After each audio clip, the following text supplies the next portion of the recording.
ఈరోజు నేను మా బృందం అందరూ మా మార్కెట్ చైర్మన్లు, పార్టీ ప్రెసిడెంట్లు, మా సీనియర్ కాంగ్రెస్ పార్టీ నాయకులు, మా ఏఐసిసి అధ్యక్షులు శ్రీ మల్లికార్జున్ ఖార్గే గారిని ఇప్పుడే కలిసి మా Chinnareddy planning board vice chairman, Congress నాయకుడు అని చెప్పుకునే సీనియర్ నాయకుడు అని చెప్పుకునే చిన్నారెడ్డి గారి మీద క్రమశిక్షణ చర్యలు తీసుకోవాలని ఇప్పుడే మేము డీటెయిల్ రిపోర్ట్గా మొత్తం లాస్ట్ 30 నెలల నుంచి ఆయన ప్లానింగ్ బోర్డు వైస్ చైర్మన్ ఇచ్చినాక మా గవర్నమెంట్ వచ్చినప్పటి నుంచి ఆయన ఏమేం చేస్తున్నాడు, ఎవరెవరికి చేస్తున్నాడు, ఏం మాట్లాడుతున్నాడు, బీఆర్ఎస్లకు ఏం సపోర్ట్ చేస్తున్నారు, అధికార పార్టీని హైకమాండ్ను ఏం తప్పు పడుతుందనే దాని మీద మేము అన్ని డీటెయిల్గా ఎంక్వైరీ చేసి ఇప్పుడే మా పార్టీ ఏఐసిసి అధ్యక్షులు ఖార్గే గారికి ఇప్పుడే వినతి పత్రం ఇచ్చడం జరిగింది. ఆయన వాళ్ళ ఓఎస్డి గారిని పిలిచి కేసీ వేణుగోపాల్ గారికి పంపించేసి డీటెయిల్స్ రిపోర్ట్ తీసుకురమ్మని ఆదేశించడం జరిగింది. పార్టీ నామ్స్ ప్రకారం అది తప్పు ఉంటే విచారణ చేసి ఏ చర్యలైనా తీసుకునేదానికి మేము వెనకాడమని మాకు హామీ ఇవ్వడం జరిగింది. ఎందుకు సార్ పార్టీలో ఉన్న సీనియర్ నాయకుడు మిమ్మల్ని పార్టీని ఎందుకు ఇంత టార్గెట్ చేయాల్సిన అవసరం ఆయనకి ఏంటి? నన్ను టార్గెట్ చేయడం అనేది రోజు నడుస్తుంది. అక్కడ ఉన్న పరిస్థితులు అది ఇష్యూ లేదు. అది నేను కాంప్రమైజ్ అవుతున్నా, నేనే ఓపిక కొట్టుకొని పోతున్నా. ఇక్కడ ప్రాబ్లం ఏంటంటే ఏఐసిసిని, పీసీసీని డబ్బులు తీసుకొని బీఫామ్ ఇచ్చిండ్రు అనేది పెద్ద కామెంట్ చేస్తున్నాడు.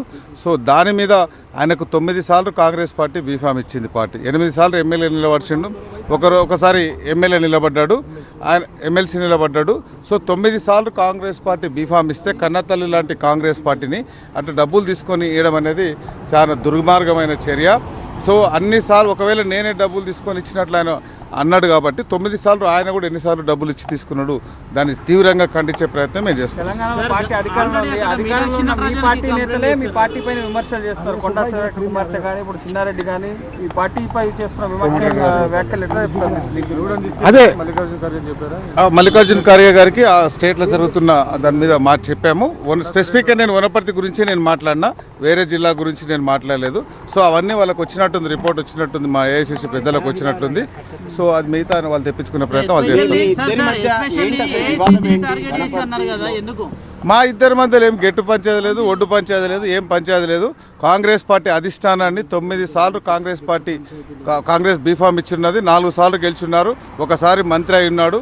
దాని తర్వాత ఇప్పుడు కూడా ప్లానింగ్ బోర్డు వైస్ చైర్మన్ ఉన్నాడు. ఆయన క్యాబినెట్కి పోయే హోదా కలిగిస్తే కూడా ఆయనకి ఇంకా సంతృప్తి లేకపోతే మేము ఏం చేయలేం.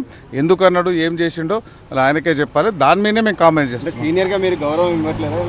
100% మేము సీనియర్గా గౌరవిస్తున్నాం. నేను ఇచ్చిన, మా ముఖ్యమంత్రి గారు ఇచ్చినారు. ఇచ్చినందుకే ఆయనకు బీఫామ్ ఇవ్వకపోయినా ప్లానింగ్ బోర్డు వైస్ చైర్మన్ ఇచ్చి క్యాబినెట్ ర్యాంక్ ఇచ్చి క్యాబినెట్లకు పంపించే హోదా ఇచ్చినాం. ఇంకేం కావాలి?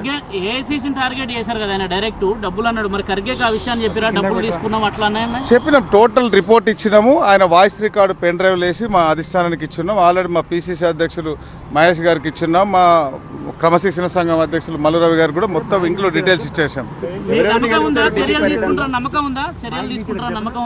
ఆల్రెడీ షోకాజ్ నోటీస్ ఇచ్చున్నారు. మా స్టేట్లో క్రమశిక్షణ సంఘం అధ్యక్షులు మల్లురవి గారు షోకాజ్ నోటీస్ ఇచ్చి 3 డేస్లో రిప్లై చేయమని చెప్పున్నారు.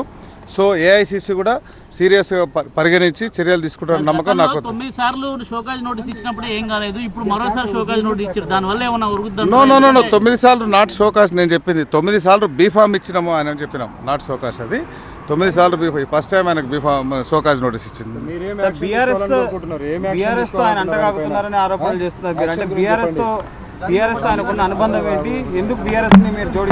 ఆయన మీద బీఆర్ఎస్ ఎందుకు కలుపుతున్నామంటే, కాంగ్రెస్ పార్టీ బీఫామ్ నాకు ఇచ్చున్నారు.